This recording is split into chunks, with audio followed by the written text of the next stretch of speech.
एक लड़की ट्रेन की सीट पर अकेली बैठी थी। शाम का समय था, रात होने में कुछ ही समय रह गया था। वह लड़की अकेले ही अपनी सीट पर बैठी हुई थोड़ी बहुत नींद के कारण झुक रही थी। उस लड़की को देखकर ऐसा मालूम हो रहा था कि उसके साथ और कोई भी आने जाने वाले लोग नहीं है। इतने में उस ट्रेन की बोगी में टीसी आया टिकट चेक करने के लिए। जैसे ही टिकट चेक करने वालों को देखी, वह लड़की अचानक घबरा गई और उसकी नींद टूट गई। वह लड़की जैसे ही टीसी को अपने पास आते देख रही थी, वैसे ही घबरा रही थी। उसे देख यह मालूम हो रहा था कि उस लड़की के पास टिकट है ही नहीं। इसी वजह से वह लड़की टीसी को देखकर ऐसे कांप रही थी जैसे उसके पास टिकट ही ना हो। जैसी टिकट चेक करने वाला उस लड़की से पूछता है कि टिकट दिखाओ, तभी वह लड़की गुमसुम और मधुर आवाज में कहती है कि मेरे पास टिकट नहीं है, मुझे बहुत जरूरी काम है, मेरी माँ की मृत्यु हो गई है, इसी कारण से मैं शहर से गांव जा रही हूँ। मैं जल्दबाजी में घर में पैसा भी भूल चुकी हूँ, इस कारण से मैं टिकट भी नहीं ले पाई थी। फिर टिकट चेक करने वाले कहते हैं कि अगर आपने टिकट नहीं लिए तो आपको 300 रुपये फाइन देना होगा। ये देख उस लड़की के होश उड़ गए और उसकी आंखों से आंसू आ गए। मतलब ऐसा मालूम पड़ रहा था कि वो लड़की कुछ ही देर में रो देगी। फिर उसके बाद वो लड़की टिकट चेक करने वाले को समझाते हुए कहती है कि मेरे पास टिकट नहीं है और पैसे भी नहीं है। अगर मेरे पास पैसे रहते तो मैं टिकट जरूर ले लेती, मैं किसी मजबूरी की वजह से अपने गांव जा रही हूँ, इसी वजह से मैं टिकट नहीं ले पाई है। वो किसी तरह से टिकट चेक करने वाले को समझाकर वहां से भेज देती है। टिकट चेक करने वाले को भी उस लड़की पर दया आ जाती है और वह पूरी सफर तय करने तक का टिकट भी फ्री में उसे दे देता है। वहां पास के ऊपर वाली सीट से मैं उन सभी का नजारा देख रहा था। जब मैंने उस लड़की को देखा तो वह लड़की सोने ही वाली थी और अपना चादर उठाकर सोने के लिए अपने शरीर पर ओढ़ ली थी। कुछ समय बीत जाने के बाद उस लड़की को शायद नींद नहीं आ रही थी। फिर मैं वॉशरूम जाने के लिए नीचे उतरा तो उस लड़की से मैंने पूछ ही लिया, क्या आपके पास बिल्कुल भी पैसे नहीं है? वो लड़की घबराई और कहती है कि मैं जल्दबाजी में अपने पैसे घर भूल आई और बिना पैसों के ही घर से निकल आई।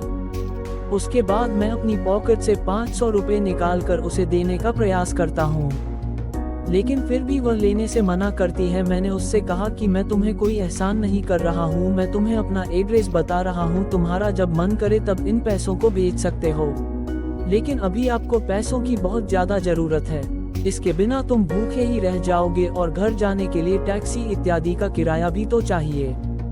मेरे इतना कहने पर वह लड़की पैसे ले लेती है और यह कहकर घर चली जाती है कि मैं घर जाकर पैसे का इंतजाम करके आपको आपका पैसा आपके खाते में भेज दूंगी। पैसे लेने के बाद लड़की सो जाती है। लड़की का सफर सुबह में 2:00 बजे पूरा हो जाता है और लड़की उस ट्रेन से उतर जाती है।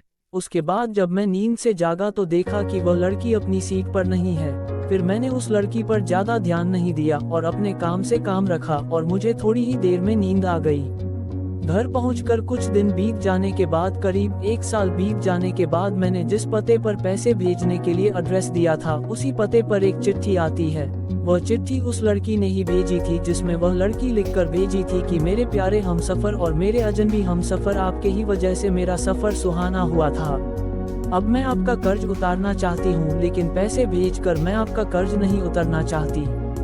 ऐसे में मेरी ख्वाहिश है कि मैं आपसे एक बार मिलकर आपका शुक्रिया अदा करूं। साथ ही साथ उसने चिट्ठी पर मिलने के जगह और समय के बारे में बताई थी।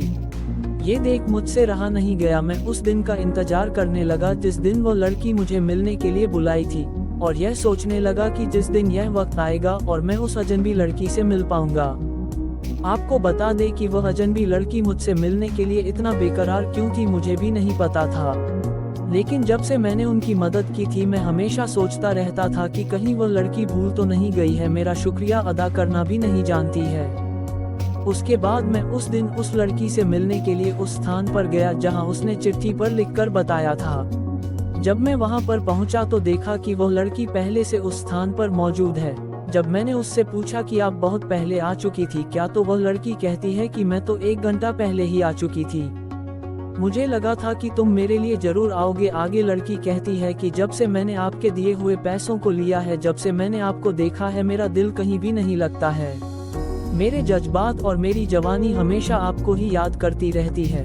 क्योंकि उस रात जब आप सो गए थे तो मैं आपके चेहरे की तरफ देखकर बहुत ज़्यादा खुश हुई थी। मुझे उसी दिन से आपसे प्यार हो गया था। आज मैं अपने प्यार का इजहार करने के लिए आपको यहाँ पर बुलाई हूँ। अगर आपको कोई ऐतराज नहीं है तो आप मेरा प्यार स्वीकार कर सकते हैं। मैं पूरी जिंदगी आपके साथ गुजारने के लिए तैयार हूँ। साथ ही साथ मैंने अपने घर वालों से आज्ञा लेकर आई हूँ और आपके बारे में बताकर भी आई हूँ। फिर उसके बाद मैं भी बहुत ज़्यादा खुशी में था। लड़की को तुरंत ही गले लगाया। फिर हम दोनों की शादी जल्दी करवाने का हमारे माता पिता तथा अभिभावक वादा करते हैं। उसके बाद से फिर हम दोनों लोग फ़ोन पर खूब सारी बातें किया करते हैं और ज़िंदगी का लुत्फ़ उठाते हैं।